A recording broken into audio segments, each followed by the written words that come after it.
మిత్రులందరికీ శుభోదయం. నేను మీ హరి. విద్యా దృక్పథాలు అనే చాప్టర్ నుండి చాలా ఇంపార్టెంట్ బిట్లండి. మొత్తంగా 86 బిట్లండి. నిన్నటి వీడియోలో మనం 110 బిట్లు అయితే చూసామండి. ఇప్పుడు 86 బిట్లతో ర్యాపిడ్ రివిజన్గా చూద్దామండి. మరి రివిజన్ మొదటిసారి చదివిన వాళ్ళకి ఇది రివిజన్గా ఉపయోగపడుతుందండి. అసలు చదవలేదు అనుకున్న వాళ్ళకి ఒక కాన్సెప్ట్గా వరుస క్రమంలో బిట్లు అయితే ఉంటుందండి. సోది లేకుండా సుత్తి లేకుండా డైరెక్ట్గా టాపిక్లకు వెళ్ళిపోదామండి. దానికన్నా ముందు నా రిక్వెస్ట్ ఏంటంటే లైక్ చేయండి. ఎందు గురించి అంటే ఎటువంటి లాభాపేక్ష ఆశించకుండా ఎక్కువ వీడియోలను 60 పైచీలకు బిట్లతో ప్రతి వీడియో కూడా చేయడం జరుగుతుందండి. మీరిచ్చే లైక్ కామెంట్ నాకు ఎంతో ఉత్సాహాన్ని నింపుతాయండి. కొంతమంది యూట్యూబర్స్ ఛానల్స్ పెయిడ్ ప్రమోషన్స్కి అయితే వెళ్ళిపోతున్నారు. ఒక 70-80 గ్రాండ్ టెస్ట్లకి 200 రూపాయలు అని చెప్పు పెయిడ్ ప్రమోషన్కి అయితే వెళ్తున్నారండి. నాకు అలాంటి ఆఫర్ వచ్చింది, కానీ నేనైతే తిరస్కరించానండి. మీలాంటి వాళ్ళని నేను మీ దగ్గర నుంచి నేను ఎర్న్ చేయాలి అని అనుకోవడం లేదు. మీరిచ్చే లైక్ కామెంట్లే నాకు బహుమానాలండి. కాబట్టి దయచేసి లైక్ చేస్తే మీలాంటి ఎంతోమందికి బాగా యూజ్ అవుతుందండి. చూడండి, నా యొక్క ఛానల్లో ప్లేలిస్ట్లో డిఎస్సి అనే ఫోల్డర్లో అనేకమైన బిట్లు అయితే ఉంటాయండి. అనేక వీడియోలు ఉంటాయి. అన్నీ కూడా 60+ ఎక్కువ మొత్తంలో ఉంటాయండి. మరి వీడియో నచ్చితే తప్పనిసరిగా లైక్ చేయండి. మాలాంటి వాళ్ళని ప్రోత్సహించండి. మీకు తోడుగా నేనున్నాను. మరి నాకు తోడుగా మీరు కామెంటు లైక్ రూపంలో నాకు తోడుగా ఉంటారని ఆశిస్తున్నాను. టాపిక్లకు వెళ్ళిపోదామండి. 111 బిట్ అండి. నిన్నటి వీడియో తర్వాత ఇది 111ది. కింది వానిలో లార్డ్ మెకాలే సిఫార్సు కానిది ఏమిటి? ఆన్సర్ ఆప్షన్ 2 విద్యా బోధన భారతీయ భాషలో బోధించాలి అనేది సిఫార్సు కానిదండి. ఓకేనండి. మరి సిఫార్సు ఏమిటో చూద్దామండి. విజ్ఞాన శాస్త్రాలను భారతీయ భాషలో బోధించలేము అని సిఫార్సు చేశారండి. అదేవిధంగా విద్యా సంస్థల్లో తటస్థ మత విధానం అనేది పాటించాలని చెప్పడం జరిగింది. భారతీయ విద్యా లక్ష్యం గుమ్మస్తాలను తయారు చేయడమే అని లార్డ్ మెకాలే అయితే సిఫార్సు చెప్పడం జరిగిందండి. నెక్స్ట్ అండి, భారతదేశంలో ఆంగ్ల భాషను ప్రవేశపెట్టినటువంటి గవర్నర్ జనరల్ ఎవరు? Answer option 1 William Bentinck. Next అండి, ఆంగ్ల భాషను ప్రవేశపెట్టమని ఒత్తిడి తెచ్చినటువంటి ప్రసిద్ధ సంఘ సంస్కర్త ఎవరు? Answer option 3 Raja Rammohan Roy. Next పెట్టండి, వుడ్ తాకీదును నియమించినటువంటి గవర్నర్ జనరల్ ఎవరు? Answer option 2 Dalhousie.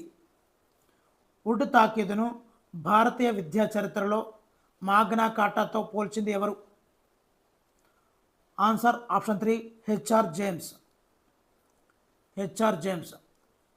116దండి. Charles Wood నివేదికను ఏ సంవత్సరంలో సమర్పించాడు? Answer option 3 1854. వుడ్ తాకీదు విద్యా సంస్థలను ఎన్ని దశలుగా విభజించింది? ఆన్సర్ ఆప్షన్ 4 5 దశలుగా వుడ్ తాకీదు విద్యా సంస్థలు విభజించడం జరిగింది. 118దండి. వుడ్ తాకీదు ప్రకారము విద్యా లక్ష్యం కానిది ఏమిటి? గుమస్తాలను తయారు చేయడం. లార్డ్ మెకాలే చెప్పింది అది ప్రతిపాదన కాదు. ఇక్కడ విద్యా లక్ష్యం కానిది గుమస్తాలను తయారు చేయడం అండి. మరి మిగతా ఏంటి? విద్యా లక్ష్యాలు బుద్ధి కుశలత, నైతిక విలువలు పెంపొందించడం, బుద్ధి కుశలత, నైతిక విలువలు పెంపొందించడం, ఇవన్నీ కూడా విద్యా లక్ష్యాలండి. కానిది గుమస్తాలను తయారు చేయడం. నెక్స్ట్ అండి, భారతదేశంలో మొట్టమొదటి విశ్వవిద్యాలయాలు ఏమిటి? ఆన్సర్ ఆప్షన్ 4 పైవన్నీ అండి. బొంబాయి, కలకత్తా, మద్రాస్ ఇవన్నీ కూడానండి. నెక్స్ట్ అండి, మద్రాస్ విశ్వవిద్యాలయం ఎప్పుడు ఏర్పడింది? Answer option 2 1857. అంటే సిపాయిలు తిరుగుబాటు అప్పుడండి మద్రాస్ విశ్వవిద్యాలయం ఏర్పడింది. హంటర్ కమిషన్ను నియమించినటువంటి గవర్నర్ జనరల్ ఎవరు? హంటర్ కమిషన్ నియమించినటువంటి గవర్నర్ జనరల్ ఎవరు? Answer option 2 Ripon. నెక్స్ట్ పెట్టండి, ప్రాథమిక పాఠశాలలను స్థానిక సంస్థలకు అప్పచెప్పాలి అని పేర్కొన్నటువంటి కమిషన్ ఏది? Answer option 3 Hunter commission. Next అండి, భారతీయ విశ్వవిద్యాలయ కమిషన్ నియమించినటువంటి గవర్నర్ జనరల్ ఎవరు? Answer option 3 lord Curzon. Next పెట్టండి, ఉచిత నిర్బంధ ప్రాథమిక విద్య కోసం ఇంపీరియల్ లెజిస్లేటివ్ కౌన్సిల్లో తీర్మానాన్ని ప్రవేశపెట్టినటువంటి జాతీయ నాయకుడు ఎవరు? Answer option 3 Gopalakrishna Gokhale. 125 అండి. సాట్లర్ కమిషన్ను ఏ సంవత్సరంలో నియమించారు? షాట్లర్ కమిషన్. Answer option 2 1917. 1917. 126 అండి. ఉపాధ్యాయ శిక్షణ కేంద్రాలలో ప్రమాణాలు తక్కువగా ఉన్నాయని పేర్కొన్నటువంటి కమిషన్ ఏది? హర్టాగ్ కమిటీ. కేంద్ర విద్యా సలహా మండలి ఎప్పుడు ఏర్పడింది? ఆన్సర్ ఆప్షన్ 1 1921లో కేంద్ర విద్యా సలహా మండలి అయితే ఏర్పడిందండి. ఏ కాలాన్ని భారతీయ విద్యా చరిత్రలో చీకటి కాలంగా పేర్కొంటారు? ఆన్సర్ ఆప్షన్ 3 1939 1944 ఈ మధ్య కాలాన్ని చీకటి కాలంగా భారతీయ విద్యా చరిత్రలో పేర్కొంటారండి. నెక్స్ట్ అండి, సార్జెంట్ కమిషన్ను నియమించింది ఎవరు? ఆన్సర్ ఆప్షన్ 2 కేంద్ర విద్యా సలహా మండలి. భారతీయ విశ్వవిద్యాలయాల విరాళాల కమిటీని ఏర్పాటు చేయాలని పేర్కొన్నది ఎవరు? విరాళాల committee. Answer option 3 Sargent commission. 3 నుంచి 6 సంవత్సరాల పిల్లలకు పూర్వ పాఠశాలలు ఏర్పాటు చేయాలని సిఫార్సు చేసిన కమిటీ ఏది? పూర్వ పాఠశాల ప్రీ ప్రైమరీ స్కూల్స్ని ఏర్పాటు చేయాలి అని చెప్పిన కమిటీ ఏది? Answer option 1 Sargent commission. Employment bureau వీటిని స్థాపించాలని పేర్కొన్నటువంటి కమిషన్ ఏది? Answer option 3 Sargent commission. యుద్ధ అనంతరం విద్యా ప్రణాళికని ఏ కమిటీని పేర్కొంటారు? యుద్ధ అనంతర విద్యా ప్రణాళిక అని ఏ కమిటీని పేర్కొంటారు? ఆన్సర్ సార్జెంట్ కమిషన్ని పేర్కొంటారండి. నెక్స్ట్ బిట్, ఈ క్రింది వాటిలో సార్జెంట్ కమిషన్ సిఫార్సు కానిది ఏమిటి? వయోజనులకు విద్యా సౌకర్యాలు కల్పించవద్దు. మరి ఏంటి సిఫార్సు చేశారో చదవండి. 6 నుండి 14 సంవత్సరాల వరకు ఉచిత నిర్బంధ విద్యను, శారీరక మానసిక వికలాంగులకు ప్రత్యేక పాఠశాల స్థాపించాలని, ఇంటర్మీడియట్ ఎత్తివేయాలని ఈ సార్జెంట్ కమిషన్ అయితే సిఫార్సు అయితే చేసిందండి. విశ్వవిద్యాలయ కమిషన్ను ఎప్పుడు నియమించారు? ఆన్సర్ 1948లో విశ్వవిద్యాలయ కమిషన్ను స్థాపించడం జరిగింది. విశ్వవిద్యాలయ విద్యా కమిషన్ అధ్యక్షుడు ఎవరు? ఆన్సర్ రాధాకృష్ణన్, సర్వేపల్లి రాధాకృష్ణన్. విశ్వవిద్యాలయ స్థాయిలో విద్యా ప్రమాణాలు కాపాడుటకు మాధ్యమిక విద్యను సంస్కరించాలి అని పేర్కొన్నటువంటి కమిషన్ ఏది? రాధాకృష్ణన్ కమిషన్. ఈ క్రింది వానిలో విశ్వవిద్యాలయ కమిషన్ సిఫార్సు కానిది ఏమిటి? ఆన్సర్ గ్రామీణ విశ్వవిద్యాలయాలు స్థాపించకూడదు అని చెప్పింది, అని సిఫార్సు చేయలేదండి. మరి ఏంటంటే సిఫార్సు చేసింది చూద్దామండి. విశ్వవిద్యాలయ అధ్యాపకులు 3 రకాలుగా ఉండాలి. విద్యార్థుల్లో నైతిక విలువలు పెంపొందించడానికి మతాలలో నైతికతను బోధించాలి. అదేవిధంగా స్త్రీ విద్య కోసం మహిళా కళాశాలలు స్థాపించాలి అని చెప్పడం జరిగిందండి. యూజీసీ యూనివర్సిటీ గ్రాంట్స్ కమిషన్ను ఏర్పాటు చేయాలి అని పేర్కొన్నటువంటి కమిషన్ ఏది? రాధాకృష్ణన్ కమిషన్. మాధ్యమిక విద్యా కమిషన్ను ఎవరు నియమించారు? కేంద్ర విద్యా సలహా మండలి. మాధ్యమిక విద్యా కమిషన్ను నియమించింది కేంద్ర విద్యా సలహా మండలి. మాధ్యమిక విద్యా కమిషన్ అధ్యక్షుడు ఎవరు? లక్ష్మణస్వామి మొదలియార్. మాధ్యమిక విద్యా కమిషన్ మొదలియార్ కమిషన్ యొక్క విద్యా లక్ష్యం ఏమిటి? ఆన్సర్ ఆప్షన్ 4 పైవన్నీ అండి. పౌరసత్వ శిక్షణ, నాయకత్వ శిక్షణ, మూర్తిమత్వ అభివృద్ధి, సామర్థ్యాన్ని మెరుగుపరచడం, ఇవన్నీ కూడానండి. సెకండరీ విద్యా కమిషన్ ప్రకారము విద్యా స్వరూపము. ఆన్సర్ 5+3+4+3 అండి. 5+3+4+3. ఈ క్రింది వానిలో సెకండరీ విద్యా కమిషన్ సిఫార్సు కానిది ఏమిటి? ఇంటర్మీడియట్ను రద్దుపరచవద్దు అన్నది సెకండరీ విద్యా కమిషన్ యొక్క సిఫార్సు కాదండి. మరి ఏంటంటే సిఫార్సు చేసింది సెకండరీ విద్యా కమిషన్ అంటే బహుళార్థ పాఠశాల స్థాపించాలి, గురుకుల పాఠశాల స్థాపించాలి, స్వయం పోషక పాఠశాలలో కొనసాగించాలి అని చెప్పడం జరిగిందండి. ఈ క్రింది వానిలో మాధ్యమిక విద్యా కమిషన్ సిఫార్సు కానిది ఏమిటి? ఏది కాదండి, ఇవన్నీ కూడా సిఫార్సు చేసింది.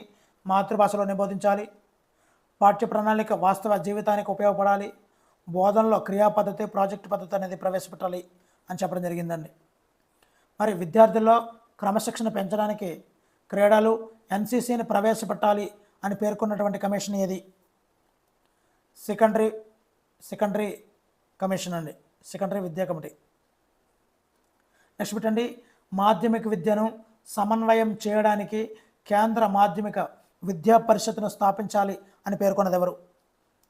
సెకండరీ విద్యా కమిషన్ అండి. కొఠారి కమిషన్ తన నివేదికను ఎప్పుడు సమర్పించింది? 1966 జూన్ 29వ తేదీన. జాతీయ సమైక్యత కోసం జాతీయ సేవను పాఠ్యాంశాలలో ప్రవేశపెట్టాలి అని పేర్కొన్నది ఎవరు? కొఠారి కమిషన్. విద్యను స్వతంత్ర ప్రతిపత్తి గల వైజ్ఞానిక శాఖగా గుర్తించాలని పేర్కొన్నది. విద్యను స్వతంత్ర ప్రతిపత్తి గల వైజ్ఞానిక శాఖగా గుర్తించాలని పేర్కొన్నది ఎవరు? Answer Kothari commission. 1968 జాతీయ విద్యా విధానం ఏ కమిషన్ సిఫార్సు మేరకు రూపొందించారు? కొఠారి కమిషన్ సిఫార్సు మీదుగా రూపొందించడం అయితే జరిగిందండి. జాతీయ విద్యా విధానం 1968. 1968 జాతీయ విద్యా విధానంలో పేర్కొనని అంశం ఏది? అంతర్జాతీయ భాషల అధ్యయనానికి ప్రాధాన్యత ఇవ్వద్దు అని పేర్కోలేదండి. త్రిభాషా సూత్రాన్ని అమలు చేయాలి. 1986 జాతీయ విద్యా విధానం అండి. 10+2+3 విద్యాలయ స్వరూపాన్ని అయితే అనుసరించాలి. జాతీయ అధ్యాయంలో విద్యకు 6% విధులైతే కేటాయించాలి అనేది ఇవన్నీ కూడా చెప్పడం జరిగిందండి. ఈశ్వరీభాయ్ పటేల్ కమిషన్ను ఎప్పుడు నియమించారు? ఆన్సర్ 1977. కాంగ్రెసేతర విద్యా కమిషన్ అని ఏ కమిషన్ను పేర్కొంటారు? ఈశ్వరీభాయ్ పటేల్ కమిటీని కాంగ్రెసేతర విద్యా కమిషన్ అని పేర్కొంటుంటారు. ఇవన్నీ కూడా చాలా చాలా ఇంపార్టెంట్ బిట్లండి. మరి మీరు లైక్ చేస్తే చాలా మీలాంటి ఎంతోమంది మిత్రులకు యూజ్ అవుతుందండి. ముఖ్యంగా లాభాపేక్ష లేని నాలాంటి వీడియోలకి మీరు సపోర్ట్ చేసినట్లయితే మీకు ఏ వీడియో కావాలి అన్నది కామెంట్ చేయండి. నేనైతే తప్పనిసరిగా చేసి పెడతానండి. మరి ఎక్కువ మందిగా ఏ కామెంట్ అయితే చేస్తారో ఆ వీడియోని అయితే వేగంగా చేస్తుంటాను. ఓకేనండి. నెక్స్ట్ పెట్టండి, ఈ క్రింది వానిలో పటేల్ కమిషన్ సిఫార్సు కానిది ఏమిటి? ఆన్సర్ ఆప్షన్ 4 పని విద్యకు చోటు ఉండకూడదు అనేది సిఫార్సు కాదండి. విద్య అనీత రూపంలో ఉండాలని చెప్పింది పటేల్ కమిషన్. పాఠ్య ప్రణాళిక వ్యక్తిగత అవసరాలు అనేది తీర్చాలని చెప్పిందండి. అదేవిధంగా తరగతి గది ఒకటే అభ్యసనానికి నాంది ఉండకూడదు అని కూడా పటేల్ కమిషన్ అయితే చెప్పడం జరిగిందండి. వృత్తి విద్యపై నియమించినటువంటి కమిషన్ ఏది? వృత్తి విద్యపై చాలా చాలా ఇంపార్టెంట్ అండి. ఆన్సర్ ఆదిశేషయ్య కమిటీ అండి. ఆదిశేషయ్య కమిటీ. 1986 జాతీయ విద్యా విధానంలో పేర్కొనని అంశం ఏది? పైవేవే కావండి, ఇవన్నీ కూడా పేర్కొన్నారు. విద్యను ఒక పెట్టుబడిగా భావించాలి అని చెప్పినటువంటి కమిషన్ 1986 జాతీయ విద్యా విధానం. కనీస అభ్యసన స్థాయి మినిమం లెర్నింగ్ లెవెల్స్ని రూపొందించాలి. గిరిజనులకు మెరుగైనటువంటి విద్యా సౌకర్యాలు కల్పించాలి. ఇవన్నీ కూడా 1986 జాతీయ విద్యా విధానం ప్రవేశపెట్టిందండి. ఆపరేషన్ బ్లాక్ బోర్డ్ కార్యక్రమాన్ని దేనిలో పొందుపరిచారు? ఆన్సర్ ఆప్షన్ 2 1986 జాతీయ విద్యా విధానం. డిగ్రీలకు ఉద్యోగాలకు మధ్య ఉన్న లంకె తొలగించాలి అని దేనిలో పేర్కొన్నారు? చాలా చాలా ఇంపార్టెంట్ అండి ఇది. ఆన్సర్ 1986 జాతీయ విద్యా విధానం. డిగ్రీలకు ఉద్యోగాలకు మధ్య ఉన్న లంకెను తొలగించాలని చెప్పింది 1986 జాతీయ విద్యా విధానం. 1986 జాతీయ విద్యా విధానంలో పేర్కొనని అంశం ఏది? ఆన్సర్ 1995 నాటికి 35% మంది వృత్తి విద్య వైపు మళ్లించాలి అని చెప్పింది పేర్కోలేదండి. మరి ఏం పేర్కొందో చూద్దామండి. జాతీయ విద్యా విధానం 1986. 1990 నాటికి 5 సంవత్సరాల విద్యనైతే పూర్తి చేయాలి. 1995 నాటికి 14 సంవత్సరాల విద్యనైతే పూర్తి చేయాలి. 1990 నాటికి 10% మంది వృత్తి విద్య వైపు అయితే మళ్లించాలి అని చెప్పడం జరిగిందండి.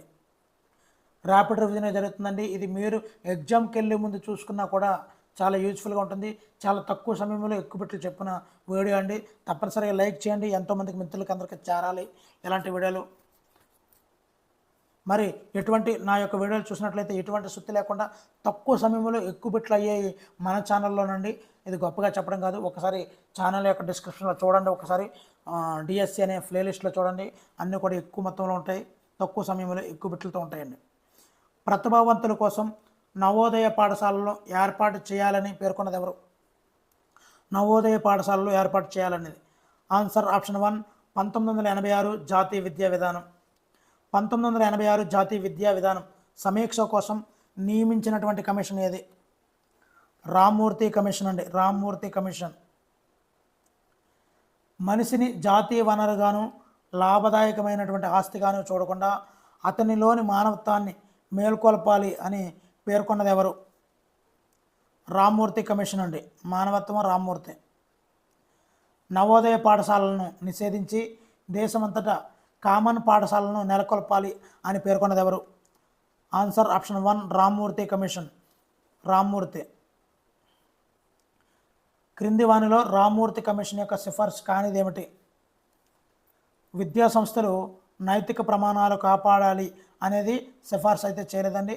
సిఫార్సులు చూద్దామండి. రామ్మూర్తి కమిషన్ యొక్క సిఫార్సులో విద్యకు రాజ్యాంగ హక్కు కల్పించాలి, 9 నుండి 12 తరగతులకు వృత్తి విద్య అనేది తప్పనిసరిగా ఉండాలి, ఉద్యోగాలకు డిగ్రీకి ఉన్న లంకె పెట్టాలి అని చెప్పింది రామ్మూర్తి కమిషన్ అండి. నెక్స్ట్ పెట్టండి, ఈ క్రింది వానిలో రామ్మూర్తి కమిషన్ సిఫార్సు కానిది ఏమిటి?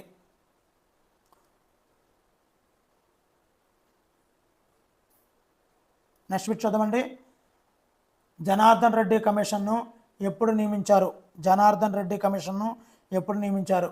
1991. 1991. జనార్దన్ రెడ్డి కమిషన్ను ఎందుకు నియమించారు? ఆన్సర్ ఆప్షన్ 4 1 మరియు 2 అండి, 1 మరియు 2. 21వ శతాబ్దంలో కాలు పెట్టకముందే దేశంలో ప్రతి వ్యక్తి కూడా అక్షరాస్యుడు కావాలి అని పేర్కొన్నది ఎవరు? జనార్దన్ రెడ్డి కమిషన్ అండి. 21వ శతాబ్దంలో కాలు పెట్టకముందే దేశంలోని ప్రతి వ్యక్తి కూడా అక్షరాస్యుడు కావాలి అని పేర్కొన్నది జనార్దన్ రెడ్డి కమిటీ. 170వ బిట్ అండి. మరి వీడియో చాలా ర్యాపిడ్గా అవుతుందండి. తప్పనిసరిగా మీరు చూస్తున్నారు కానీ లైక్ చేయడం లేదు. మీరు ఇచ్చే లైక్ కామెంట్ ఏనండి నాకు బహుమానాలు. ఈ క్రింది వానిలో జనార్దన్ రెడ్డి కమిటీ సిఫార్సు కానిది ఏమిటి?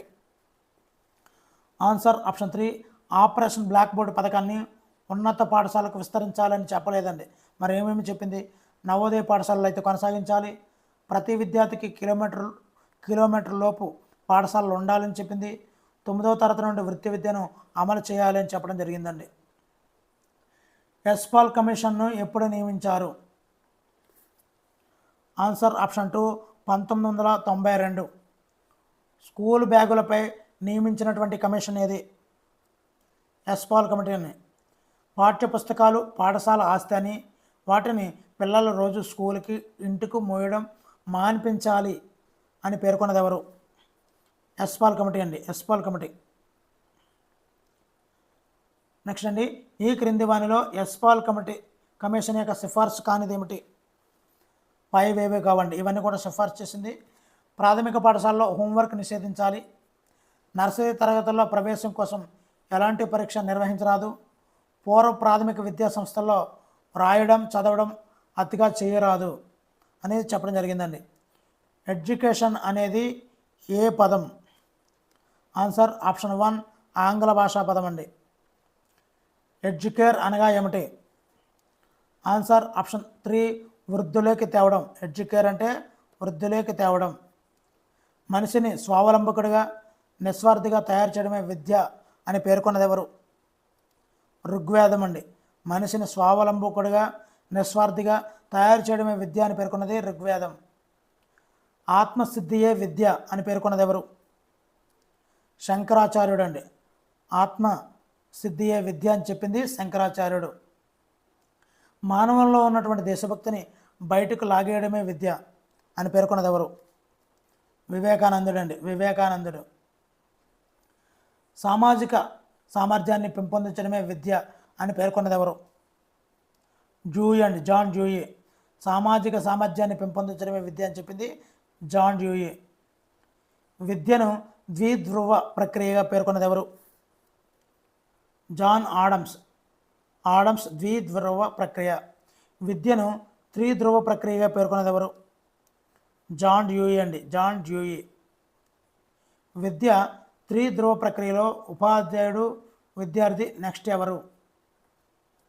పాఠ్య ప్రణాళిక అండి. Lesson plan. సాధారణ విద్య ఎన్ని రూపాల్లో ఉంటుంది? ఆన్సర్ ఆప్షన్ 2 3 రూపాయలు ఉంటుందండి. నిర్ణీత కాలంలో నిర్ణీత లక్ష్యం కోసం జరిగే విద్యను ఏమంటారు? నియత విద్య అంటారండి. నిర్ణీత కాలం, నిర్ణీత లక్ష్యం నియత విద్య. జాతీయ విద్యా విధానాన్ని సూచించడానికి 1964లో భారత ప్రభుత్వం నియమించినటువంటి విద్యా కమిషన్ అధ్యక్షులు ఎవరు? కొఠారి డిఎస్ అండి. కొఠారి డిఎస్ కొఠారి. నెక్స్ట్ పెట్టండి. ఏ విద్య వల్ల సత్ప్రవర్తన రూపుదిద్దుకుంటుందో, మానసిక బలం పెరుగుతుందో, బుద్ధి కుశలత విస్తరిస్తుందో, తద్వారా వ్యక్తులు తన కాళ్ళపై తాము నిలబడగలుగుతారో అటు విద్య మనకు కావాలి అని ప్రబోధించిన వారు ఎవరు? స్వామి వివేకానందుడు. నెక్స్ట్ అండి. రాజ్యం బలహీన వర్గాలు ప్రత్యేకించి ఎస్సీ మరియు ఎస్టీ విద్యలో ఆర్థికంగా వృద్ధి చేయడంలో ప్రత్యేక శ్రద్ధ వహించాలి. వారిని సామాజిక అన్యాయం, అన్ని రకాల దోపిడీ నుండి రక్షించాలి అని పేర్కొన్నటువంటి రాజ్యాంగ అధికరణం ఎంత? ఆన్సర్ ఆప్షన్ 3 46వ అధికరణం అండి. 46. విహారాలు దీనికి చెందినటువంటి విద్యా సంస్థలు? ఆన్సర్ బౌద్ధ అభ్యాసనంలో ఆ విద్యా సంస్థల పేరే విహారాలు. మధ్యయుగం నాటి మక్తాబులు అనే విద్యా సంస్థలు ఇందుకు సంబంధించినవి? అందరి కోసం ఎలిమెంటరీ విద్య, వీటి కోసము రూపుదిద్దుకున్నవే మధ్యయుగం నాటి మక్తాబులు. 191. బ్రిటిష్ కాలంలో భారతదేశంలోని ప్రతి ప్రావిన్స్లో డిపార్ట్మెంట్ ఆఫ్ ఇన్స్ట్రక్షన్ స్థాపించవాలని ప్రతిపాదించింది ఎవరు? Woods dispatch 1854. Woods dispatch 1854. మన విద్యా యంత్రాంగంలో మన సెకండరీ విద్య మిక్కిలి బలహీనబంధంగా ఉన్నది, దానిని వెంటనే పరిష్కరించాలి అని తెలిపింది. రాధాకృష్ణన్ యూనివర్సిటీ ఆఫ్ విద్యా కమిషన్. విద్య అనేది వర్తమానం కోసం, భవిష్యత్తు కోసం చేసే విలక్షణమైనటువంటి పెట్టుబడి అని చెప్పింది ఎవరు? జాతీయ విద్యా విధానం 1986. ఉపాధ్యాయ విద్య అనేది ఒక నిరంతర ప్రక్రియ, అందులో ఇచ్చింది. జాతీయ విద్యా విధానం 1986. పని విద్యను సిఫార్సు చేసినది ఎవరు? ఆన్సర్ ఆప్షన్ 2 కొఠారి కమిషన్ పని విద్యను సిఫార్సు చేసిందండి. మిత్రులు చూస్తున్నారు కానీ లైక్ చేయడం లేదండి. మరి ఇటువంటి లాభాపేక్ష లేనటువంటి ఛానల్ని మరి మీరు చాలామంది యూట్యూబర్ని చూస్తుంటారు, వాళ్ళు కొద్ది సబ్స్క్రైబ్స్ కొన్ని వ్యూస్ రాగానే వాళ్ళు పెయిడ్ ప్రమోషన్కి వెళ్ళిపోతారండి.